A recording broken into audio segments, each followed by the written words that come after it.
pada mulanya Abraham memberi 1/10 dari hasil jarahannya kepada Melkisedek, Imam Allah yang Maha Tinggi, sebagai tanda syukur dan pengakuan bahwa berkat berasal dari Tuhan.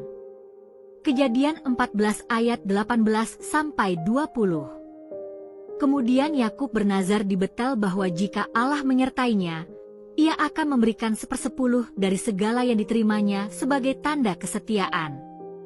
Kejadian 28 ayat 20-22. Lalu dalam hukum Taurat, Allah menetapkan bahwa seluruh hasil tanah, baik biji-bijian maupun ternak, adalah milik Tuhan dan harus dipersembahkan 1/10-nya.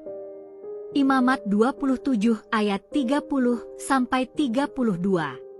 Karena suku Lewi tidak mendapat bagian tanah, Tuhan menetapkan agar seluruh perpuluhan umat Israel diberikan untuk menghidupi mereka dalam pelayanan. Bilangan 18 ayat 21-24.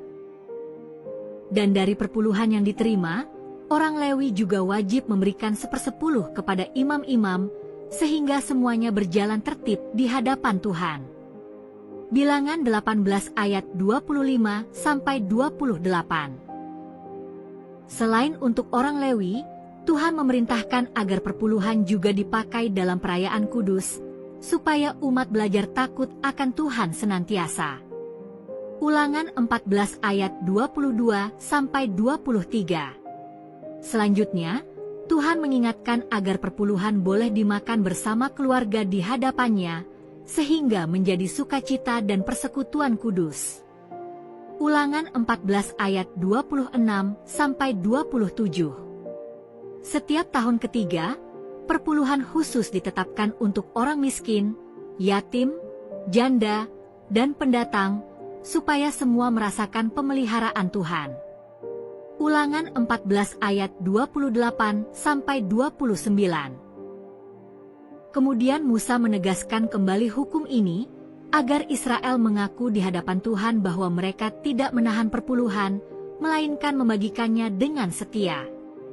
Ulangan 26 ayat 12-15. Pada masa Raja Hizkia, perpuluhan dipulihkan kembali, dan rakyat membawa hasil pertama dengan limpah, sehingga gudang rumah Tuhan penuh berisi. 2 Tawarikh 31 ayat 4-5. Selanjutnya, pada zaman Nehemia, umat berjanji tidak akan mengabaikan rumah Allah, dan mereka membawa persembahan, buah sulung, serta perpuluhan dengan setia. Nehemia 10 ayat 35-39. Dan Nehemia mengatur agar kamar-kamar di bait Allah dipakai untuk menyimpan persembahan, buah sulung, dan perpuluhan, supaya tidak disalahgunakan. Nehemia 13 ayat 12-13. Namun, Nabi Maleahi menegur bangsa Israel yang menahan perpuluhan, karena dengan itu mereka dianggap menipu Allah sendiri. Maleahi 3 ayat 8. Lalu Tuhan berfirman melalui Maleahi, bawalah seluruh persembahan persepuluhan ke rumah perbendaharaan, supaya ada persediaan makanan di rumahku. Maleahi 3 ayat 10. Dan Tuhan berjanji bahwa jika umat setia dalam perpuluhan, Ia akan membuka tingkap-tingkap langit dan mencurahkan berkat melimpah hingga tidak ada kekurangan. Maleahi 3 ayat 10. Selanjutnya, Tuhan berfirman bahwa Ia akan menghardik belalang pelahap, sehingga hasil tanah tidak musnah, dan semua bangsa menyebut Israel berbahagia. Maleahi 3 ayat 11-12. Ketika masuk perjanjian baru, Yesus menegur orang Farisi yang teliti memberi perpuluhan dari rempah-rempah kecil, tetapi melalaikan keadilan, belas kasihan, dan kesetiaan. Matius 23 ayat 23. Namun Yesus menegaskan bahwa memberi perpuluhan memang baik, asalkan disertai ketaatan kepada hukum yang lebih penting, yaitu kasih dan kebenaran. Lukas 11 ayat 42. Dan dalam perumpamaan tentang orang Farisi dan pemungut cukai, Yesus menggambarkan seorang Farisi yang membanggakan perpuluhannya, tetapi hatinya penuh kesombongan. Lukas 18 ayat 12. Dengan demikian Yesus menekankan bahwa perpuluhan tanpa kerendahan hati dan kasih tidak berkenan di hadapan Allah.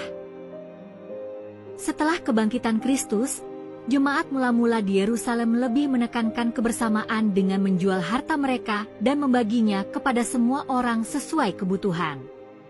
Kisah Para Rasul 2 ayat 44-45. Dan mereka dengan rela meletakkan persembahan di kaki para rasul, sehingga tidak ada seorang pun yang kekurangan di antara mereka. Kisah 4 ayat 34-35. Rasul Paulus tidak lagi menekankan hukum perpuluhan, tetapi menekankan prinsip memberi dengan rela. Setiap orang hendaklah memberi menurut kerelaan hatinya. 2 Korintus 9 ayat 7. Sebab Allah mengasihi orang yang memberi dengan sukacita, dan Ia sanggup melimpahkan segala berkat sehingga kita berkecukupan dalam segala hal. 2 Korintus 9 ayat 8. Paulus juga menekankan bahwa mereka yang melayani Injil berhak hidup dari Injil, sebagaimana imam-imam dahulu hidup dari perpuluhan. 1 Korintus 9 ayat 13-14. Maka prinsip perjanjian baru bukan lagi soal angka 1/10 semata, melainkan soal kerelaan hati dalam memberi untuk mendukung pelayanan dan menolong sesama. Namun jejak perpuluhan tetap terlihat sebagai dasar bahwa segala sesuatu yang kita miliki berasal dari Tuhan dan harus dikembalikan kepadanya. Dengan demikian, perpuluhan mengajarkan iman, ketaatan, dan keadilan sosial, karena di dalamnya ada unsur ibadah, penghidupan hamba Tuhan, dan kepedulian kepada yang lemah. Dan sampai akhir, Alkitab mengingatkan bahwa memberi kepada Tuhan adalah bentuk penyembahan sejati, bukan hanya kewajiban hukum, melainkan ungkapan kasih dan syukur. Akhirnya, dari Abraham hingga jemaat mula-mula, perpuluhan menunjukkan satu hal yang tetap, bahwa hidup kita dan segala berkat berasal dari Allah, dan kita dipanggil untuk memberi kembali kepadanya dengan hati yang rela. Demikianlah cerita Alkitab mengenai perpuluhan. Nantikan video animasi cerita Alkitab menarik lainnya. Tuhan Yesus memberkati.